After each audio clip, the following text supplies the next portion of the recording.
Wow, what a beautiful video. Good morning, everyone. Welcome to the New York Times. Welcome to Climate Forward. We're thrilled you're here. My name is Joy Robbins, and I'm the Global Chief Business Officer here at the New York Times. Working in the news business means a lot of things these days, from record-breaking climate events to the hyperdrive AI race, an unprecedented presidential election, to the tumultuous geopolitical climate. As President Biden stated yesterday, our society at large is at an inflection point, and there's one specific quote I thought that was worth repeating this morning.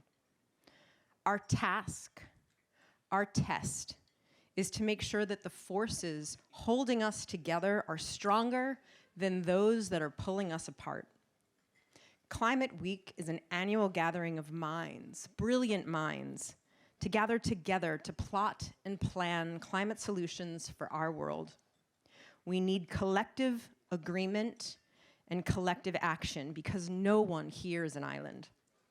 We are all villages in our own right with families, friends, peers, and the stories we live by. And today, we're here to talk about the superpower of women, specifically female farmers, and how we can lift them up. I want to share a critical, yet lesser-known fact. Women make up nearly half of smallholder farms around the world, half. And these women are supporting villages.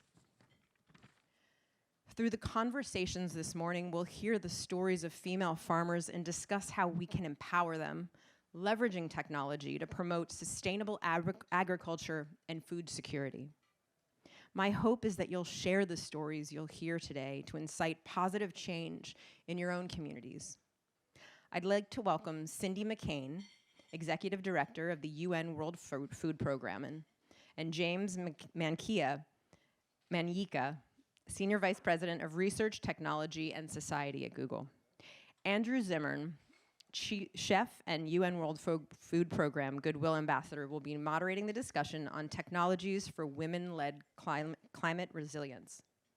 Following their conversation, we'll hear from Rania Dagash Kamara, Assistant Executive Director of Partnerships and Innovation, the UN World Food Program, Bridget Hoyer-Gosling, Director of AI and Sustainability at Google.org, and Martine van Nieuwkoop, Director of Agricultural Development for the Gates Foundation.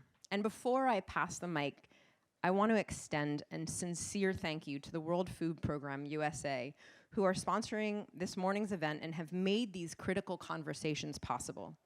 Thank you for your support. We are all stronger together. And I'll welcome up Andrew.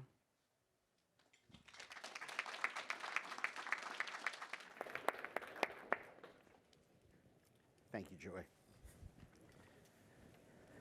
How's everybody doing this morning? Good. I know it's early. Thank you very much. And usually at events like this, when there's a giant space in front of me, I want everybody to gather over here. I find we get more energy that way. But I'm hoping that we will take the opportunity this morning to really pay attention to these incredible change makers, because we are at that incredible inflection point. And when it comes to feeding an increasingly hungry planet, we are at that point where we are in crisis right now and hopefully don't slip into what is essentially a hunger Armageddon. And on that happy note, it is my pleasure to introduce the Executive Director of the UN World Food Program, Cindy McCain, and James Manyika, the Senior Vice President of Research, Technology, and Society at Google.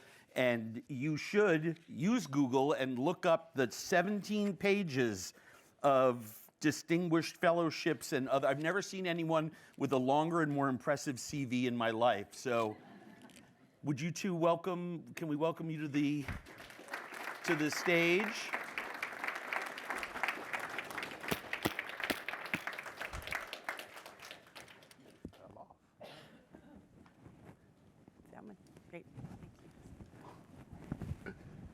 My mic nearly fell off. I know, it's that hole in the chair.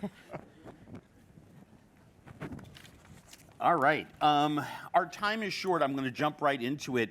Our conversation here now is going to set the stage for a deeper conversation, as Joy illuminated, with the next panel, which will follow immediately without a break. Executive Director, my first question is for you. If you could explain to people why climate resilience is essential to ending hunger, and what the role of women are on the front lines of building that climate resilience. Well, thank you for the question, and thank you for the opportunity to talk about climate in this way. Women and children, but women particularly, bear the brunt of everything, whether it be conflict, whether it be climate change, economics, whatever it is, women bear the brunt of it. And as was mentioned, over 50% of the smallholder farmers are women. I would venture to say, and I'm not disagreeing, that it's more than that. So the importance of making sure that these women have the right tools to be able to farm and not just feed their families. Whenever a woman farms, they feed their families and their communities. It's important that we give them every tool that we can. And so that's why Google has been so important in all this, because we need those tools to be able to give to them the opportunities to decide what they're going to farm, how they're going to farm, and when they're going to farm. Because up till just recently, they didn't have those tools. So AI combined with, I'm not a scientist or a technician, but I know AI combined with all the other opportunities to be able to give them the correct tools. And then, of course, we have our other agencies that offer seeds and things, too. I'll use as an example, in Zambia, they've been hit really hard by climate change. And so what we've been doing there is helping them not just predict, but rework what they're farming. And they've gone from absolutely nothing to little farms now they're actually feeding families. So there's a lot of things that we can do, partnering with AI and partnering with Google and other technological companies around the world to make sure the world's a better place and we can feed people. Famine is real, and it's hitting countries right now. So that's even the reason that we're here, is so that this doesn't happen and we can mitigate it. I've been in Zambia with the UNWFP and seen extremely low-tech environments using extremely high-tech to make better decisions. And I've seen those fields that are filled with food, so much so that there are aggregators taking excess food off the farmer's plate, so to speak, and giving them cash for it. It's quite impressive. James, I'm sure people are surprised that in such a low-tech world, literally planting seeds with hands, that innovation helps social and environmental outcomes. Could you speak to that? Oh, absolutely. First of all, it's such an honor to be here with all of you and with the Executive Director, who the work that WEPF does is so inspiring to many of us, to me and my colleagues and our teams, and it's such an important time, particularly as we try to be more resilient on climate. I think part of what's exciting for me and for many of our colleagues is the possibility that these tools, coupled with people on the ground doing this extraordinary work, can actually make a difference. Perhaps one example to give is, for example, we know that there are many more extreme weather events these days that have incredibly ravaging effects on food and farmers and, quite frankly, livelihoods in general. And one of the things we've done that began as a small pilot in Bangladesh, and this has been a problem that's been known for a very long time, that in fact, if there was any way to give people more than 5 days advance notice for floods, that would actually make an enormous difference to what actually happens on the ground if people have a chance to plan, respond, and prepare, and so forth. So we began with a small pilot using AI tools in Bangladesh about a year and a half ago, and it actually worked. And now we've expanded that work to now, as of I think last month, we're now in over 80 countries, covering something like 460 million people. And it makes a big difference, because what happens is if people have 4, 5, 6 days, in fact, ideally 7 days advance notice, it makes a big difference. But here's where it gets very interesting if you can make those predictions. If you then couple that with grants and philanthropy and even cash to people on the ground. You mentioned Zambia. So we've been working with the IRC and Give Directly. And so you have the combination of the advance warnings and cash transfers to people on the ground. And overwhelmingly, most of those are women, by the way. So they seem to do a much better job with those cash transfers, by the way, than everybody else, it seems. That can have an enormous impact. So these are some of the combinations of the work we're trying to do between leveraging the tools, .org, Google.org, philanthropic grants to work with people on the ground. And we've been doing quite a lot of this, actually, with the World Food Program. And one of the areas we're trying to start to think about is, could we do the same thing in kind of forecasting, kind of famines and other things? And that's some of the work we're excited to team up with the program on. Just tying that idea together, I'm assuming it's a very, very simple piece of calculus. You're giving money. If you couple that with the predictive AI work, then that money isn't literally being washed away in a flood or evaporating during a drought. No, and it's actually money that also helps them get organized and move out of harm's way and plan for if they have enough advance notice. And in fact, the same thing is even happening. So we're starting to do that with wildfire predictions as well. So there's so many areas where the power of being able to do these predictions, coupled with partners like WPF and others who are working on the ground with other organizations, makes such a big difference. I'll mention one other thing, Andrew, if I may.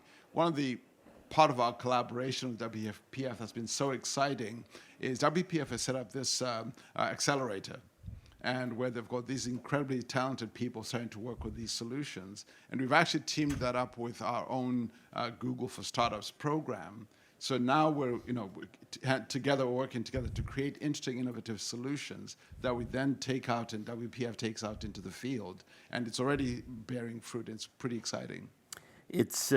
I've seen a lot of that at work in Zambia. It is really, truly making a difference. Lightning round for a couple of minutes, okay, because I know you have to go.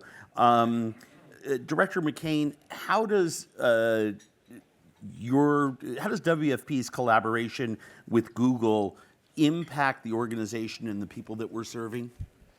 Oh my, in so many ways.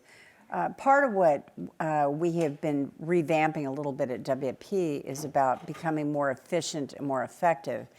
There's less dollars in the mix now, so we have to be able to feed a world the way that we do, and be able to pay for it. And so what they've been doing and what our collaboration has been doing is enabling us to be able to, with the tools that we've been able to use together and the tools that are coming down the pipeline, along with the accelerator, thank you for mentioning that actually, be able to do just that.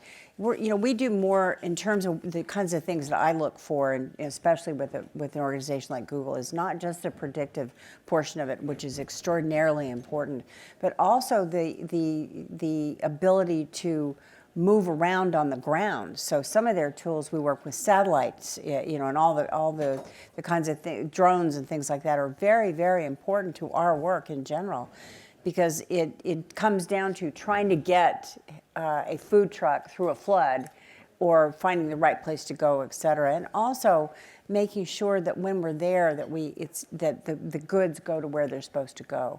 So I know that's not really part of climate change and everything else, but it's a large part of what we do, and so that's why our collaboration has been so wonderful. It's helped us in so many ways. Yeah, I think it's actually the solution to working on climate change issues. I mean, 20 years ago, big trucks get stuck in mud. If you can avoid the mud, the food actually gets to where it's going, right? I mean, it's very simple idea and an old problem with a very high-tech solution. So very briefly, James. I was actually just going to say on top of that, one of the things that's been fun is to see there's a really interesting set of innovations that the operations people in WPF in the accelerator have teamed up with our experts to actually create new solutions on operations. Tell me about that, because that's what I was going to ask you. If you could, name check one or two things that are maybe in the pipeline? Well, so there's a whole bunch of operational logistics work as example, but the things that are actually in the pipeline that we're starting to think about is, could we actually do a better job on famine prediction? Yeah. Because if you think about it, if you can go from 30-day predictions to something much longer, that's actually even more useful. So those are some of the things that are in the pipeline we're starting to explore to see whether we could do that better. Essentially get the solutions that are needed on the ground in place, knowing that the famine Is coming. Exactly. Very quickly, because I know we're at the end of our time, and James, I'll start with you, and then Director McCain. A call to action for people in the audience today. We have so many change makers and so many people who really want to know, well, what can I do? This is all fascinating and important work. What is something that we can do ourselves to help spur the solutions? I mean, other than giving money. The money is important, but other than giving money. Well, I think one way, at least I think about it, is some way to take to scale the kinds of collaborations and partnerships we've done at the WPF. Because I think what's magical about that, in the place where we've done it, is the combination of, yes, money, but also expertise and tools, and not to work in silos. So I think there's something about, can we create more of those kind of multi-party partnerships where we leverage technology, money, people, expertise, feet on the ground, but then do that at scale. I think that's what we have to do. Director? I definitely agree with what you're saying, and it goes for us a little bit even further than that. And as I mentioned, innovation and acceleration especially are extraordinarily important about with what we do. But more importantly, it's about guiding a world to do things better. The old ways aren't working. And by that I mean we need these tools in the field. We need to think outside the box, and I encourage that at WFP. We also need to make sure that the people that we're serving have a say in this, because it's their farms, it's their livelihoods, and so that we listen to them to tell us what we need to tell them that we need in this. So this collaboration has been great because they've really listened to us and have made us a much more efficient and effective organization as a result of it. Well, but I'd also just add, and also one other thing we need are leaders like Director McCain, because one of the things with a lot of organizations, I think it takes a remarkable leader who's looking to actually change and realize that the old ways aren't working. So I think if we can get more of that, that'd be fantastic. It's a wonderful way to end it. James Manika and Executive Director of the UNWFP, Cindy McCain. Thank you. Thank you so much for being here. Appreciate all that you do. Thank you very much.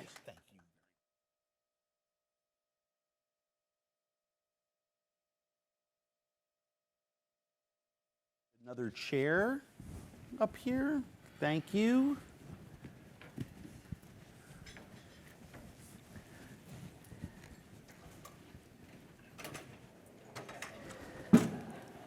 So after having the table set, so to speak, our next conversation today is going to dive a little deeper into the central role that women, as well as technology and innovation, play specifically in climate resilience.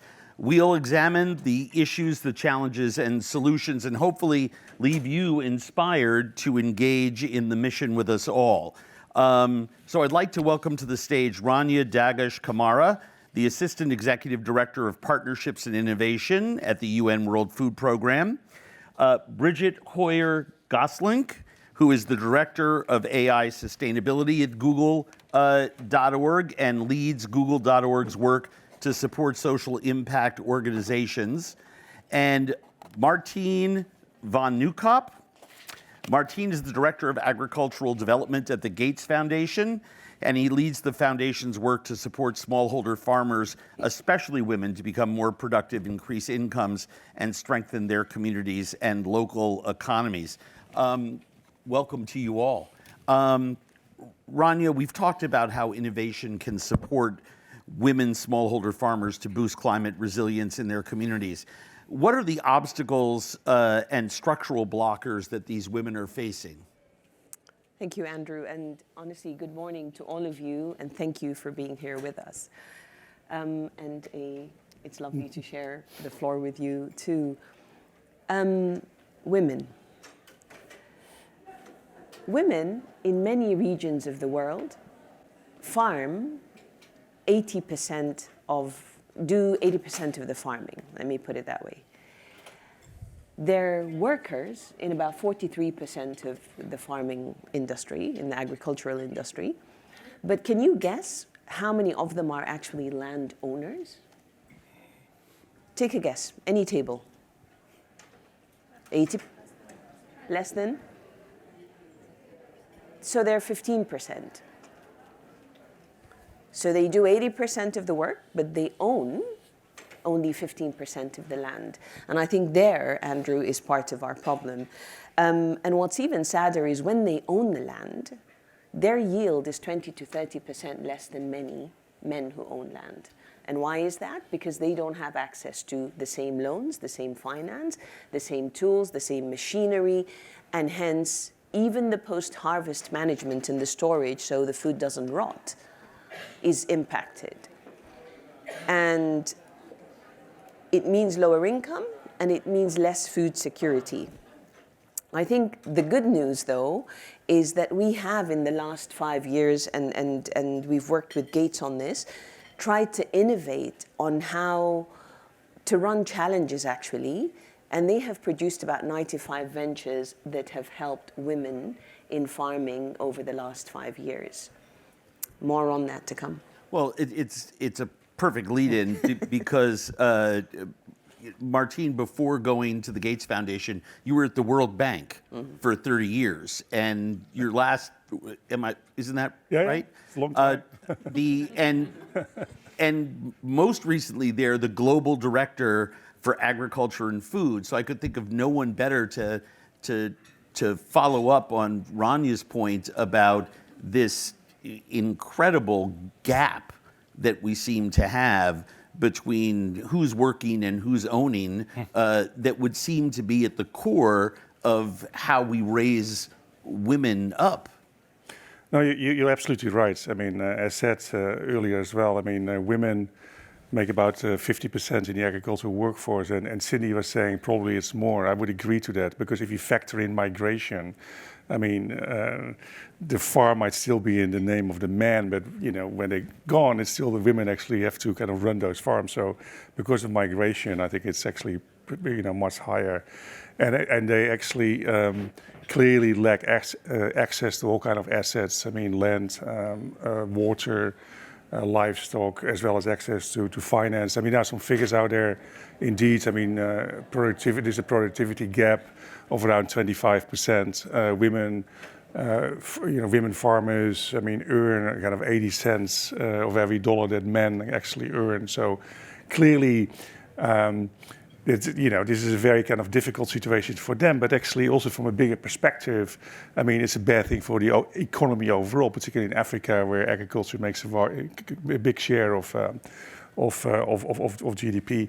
The FAO did some calculations looking at some agriculture-dependent regions and looked at, to what the gap was, to what extent women had it, kind of farms were affected by climate compared to men had it. And they did a calculation that on an annual basis, I mean, those impacts from climate change affecting their productivity was actually a $53 billion kind of gap. So women much more exposed, I mean, to climate and climate change. And for that reason, if you look at the trends in food insecurity, you see also actually growing kind of gender gaps in food insecurity. So it's really affecting, I mean, the food and nutrition security of women. And finally, what to say also, agriculture, Africa being very vulnerable to climate change, agriculture being the front line of climate change, women actually especially vulnerable. So it's actually, women farmers in Africa who are in the front line of agriculture and actually bearing all those costs, while actually agriculture in Africa is actually contributing very little to climate change. And in that sense, it's really discomforting that very little climate finance actually is going to agriculture and food overall. One of the last reports that I did with my team at the World Bank was looking at, climate financing flows, and we came up with a kind of a number. I think the number was about 3 years ago, that all climate financing flows in the world, private, public, domestic, international, different sectors, was about $660 billion per year. Only 3%, 4%, so about $23 billion, $25 billion was actually going to agriculture. Well, of course, the food system accounts for about 30% of greenhouse gas emissions. So you could argue that 30% should go, and that actually gives you a number of about $200 billion that actually should be going to agriculture and actually should be benefiting the people who are most vulnerable to climate change, and those are women farmers in Africa. It's Bridget, this is a great way to frame up the work that you're doing, because we heard before from Director McCain and from Mr. Malnica that underfunding gap in their work can actually be made up by the proper use of technology, right? That it can actually save the dollars that are being there and make better use of what money there is. So can you speak about the work that you're doing and how Google's work is actually addressing some of that crisis and conflict response? Yeah, well, first I will say, Andrew, and you said it as well, we still need the money, right? Yep, I'm not still going to need sit the here money. and tell you that technology will fix the problem of not enough funding flows.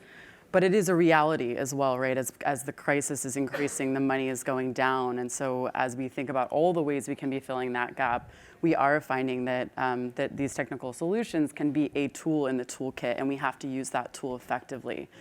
You heard a lot about kind of the big picture from James and from the executive director, but ultimately, these solutions come down to the ability of local farmers, women to act.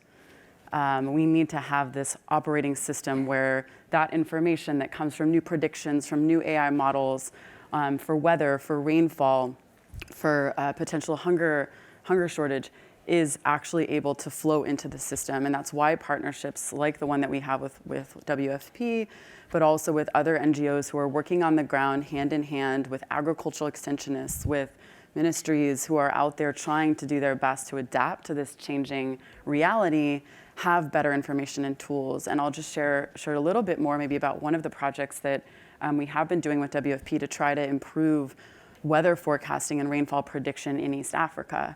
And what I love about this is that it is a partnership between some of the work that we're doing, University of Oxford, the European Meteorological organization that is sort of in charge of these sort of big supercomputers that give us the best weather predictions in the world.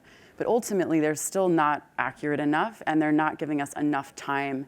And critically, they're also not happening on the ground. So this, we're now basically pairing that work with World Food Program with, the Ethiopian Meteorological Institute is involved, the regional forecasting center that's based in Nairobi, to build that into kind of on-the-ground mechanisms so that those forecasts are able to be run much more efficiently locally. We don't need big supercomputers. We can do this in a much smaller way. And that, in turn, allows for that nimble approach to really be realized, right? You now have that information closer to the ground. You have the ability to get it out to the field in a way that matters. We're also doing a lot of innovation with a number of nonprofits around the world, Plant Village in East Africa, with Lavani AI in India, who are really putting this information in the hands of farmers, through local extensionist outreach, literally, on their phones, whether that information is about pests that they're seeing in their crops.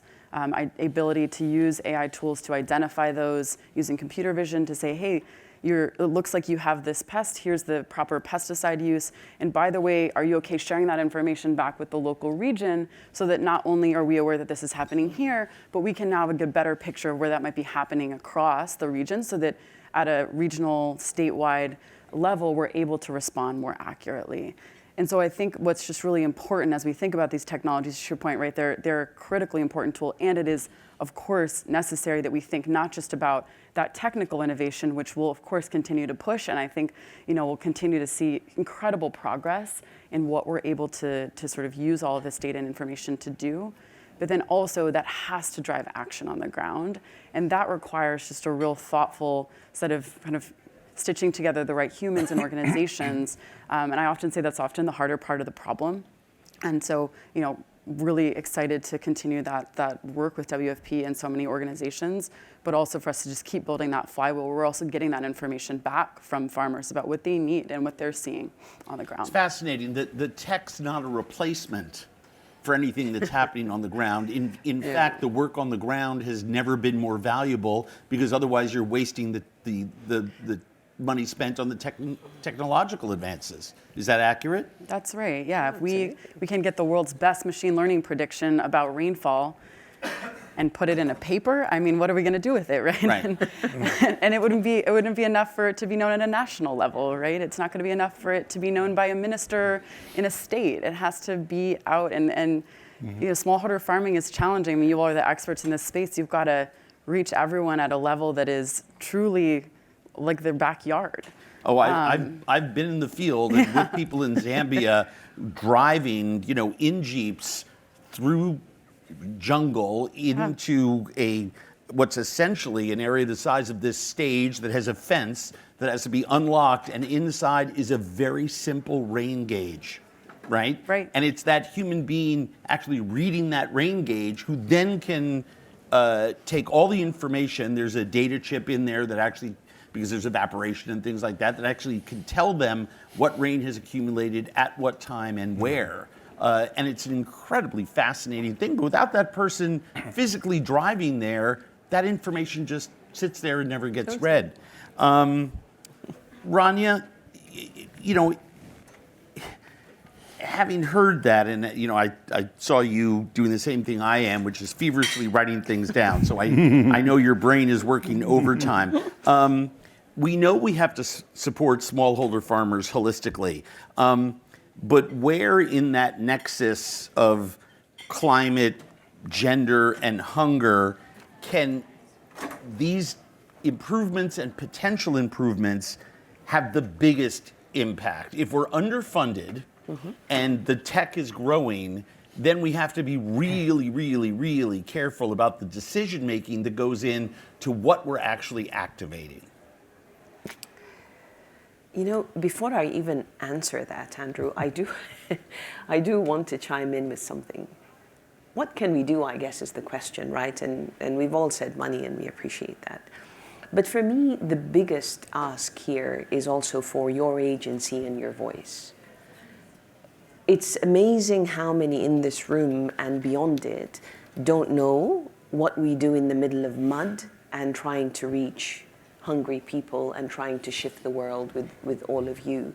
So please help us just elevate the narrative of where this global hunger crisis is today and why it is so critical that it is a collective problem. It's your problem as much as it is mine for East Africa or for Asia.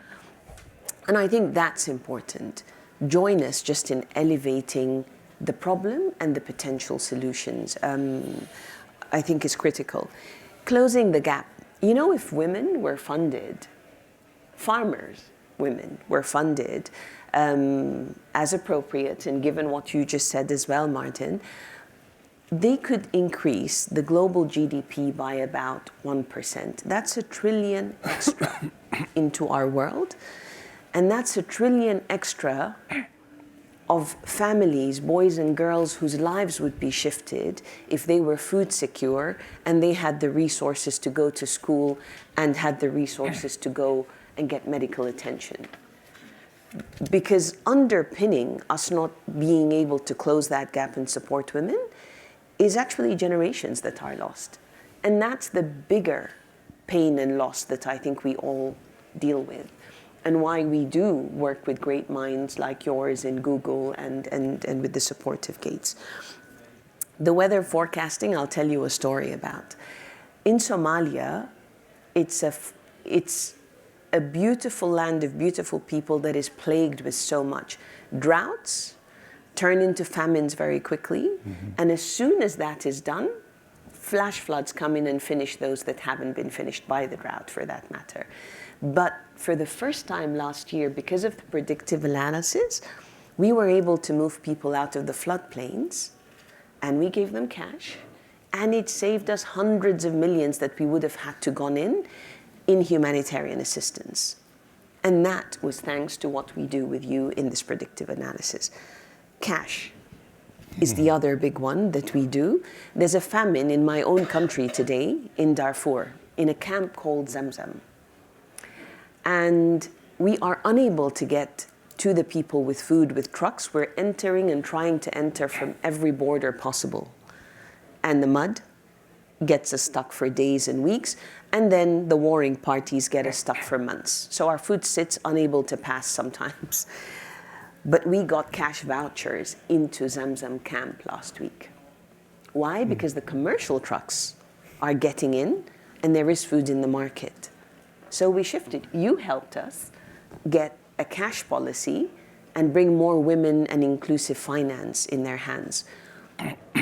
Last year, in the last actually 3 years, 300 million went into the hands of 2.3 million women. That's double what we had in 2020. And that's potential for 2.3 million families. Anyway, a lot we can do to close the gap, but we are already on the way, is maybe what I'm trying to say, thanks to the support of both your institutions and the incredible minds that you have also on the Google side. Martin, can you speak to this extra $1 trillion in global GDP? Because it seems to be one of those cliches that we use all the time, talking about so many issues out there in the world, that it's not that we can't afford to do it, it's that we can't afford not to fund these women, especially women smallholder farmers, Yes. especially in Africa, simply because by doing so allows us to actually grow the global economy. Well, I mean, that can be a very long story, Andrew. I mean, you know, in the lead up to the UN Food System Summit, I was then at the World Bank, and we were coordinating the finance lever, and there were all kind of discussions and calculations about the hidden cost of the food system. And I think the figure, I mean, that everybody settled on in the end was that if you look at the environmental cost, the social cost, I mean, the health cost, all those externalities, it adds up around $12 trillion per year, which is a huge number. But then if you look, you know, I mean, agriculture and food is about 12% of global GDP. So that's also about $10 to $12 trillion. So the hidden cost of the global food system are the same magnitude as basically the market value of the agri-food system. And of course, if you then look at kind of public supports, I mean, to agriculture, and the OECD data, so there's the subsidies to farmers, I mean, market price support, et cetera, that adds up to about $600 plus billion per year. So basically, public money and consumers are actually kind of supporting a global agri-food system that is actually have those hidden costs to the extent of the market value. So there's a lot of, you know, inefficiencies and lack of effectiveness. I mean, going in, if you look at the kind of the financing flows, I mean, going into agriculture. So, and that 1 trillion is a kind of part of it. So repurposing this public support to agriculture is one of the things that needs to happen. I mean, to put the system on a kind of a more better path. I mean,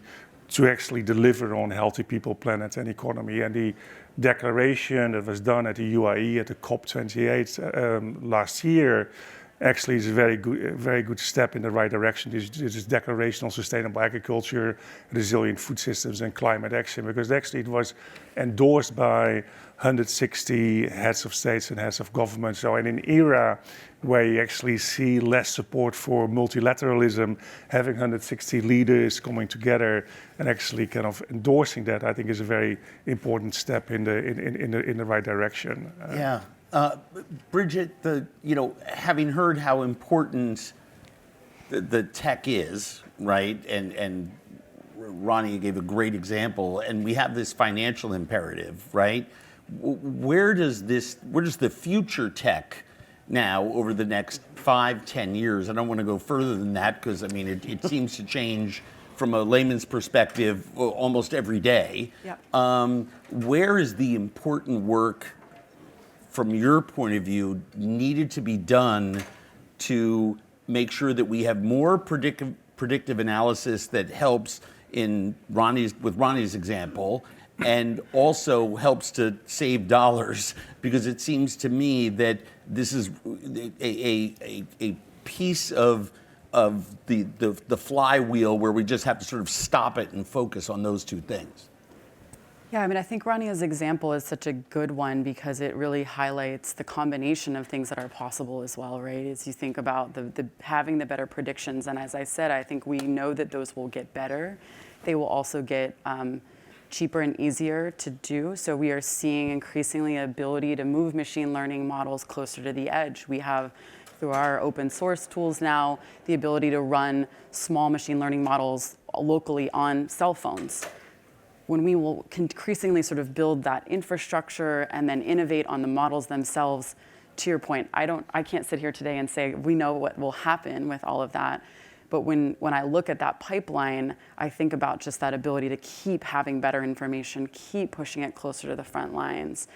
And then we need to combine that with the most innovative practices that we have, that we know work, that we continue to build evidence for, that we continue to innovate on that as well. And in the cash work too, we've been, as James mentioned, also a supporter of WFP's accelerator, which I love because I think it is such a great example of an agency looking not just to continue to support innovation in the broader ecosystem, but support innovation in the core operations. I mean, WFP is just such an intense operational entity, right? Moving so much around the globe. So improving things in the supply chain, improving, we've done some work actually to improve the effectiveness and efficiency of the cash program itself. If you can actually deploy those cash vouchers more efficiently within that system, not only does the cash arrive for more folks more quickly, but you've also saved time and money in the process. And so I think innovation both on the sort of bigger picture and getting a better understanding of what will increasingly be a changing world that we're looking at and have less ability to look at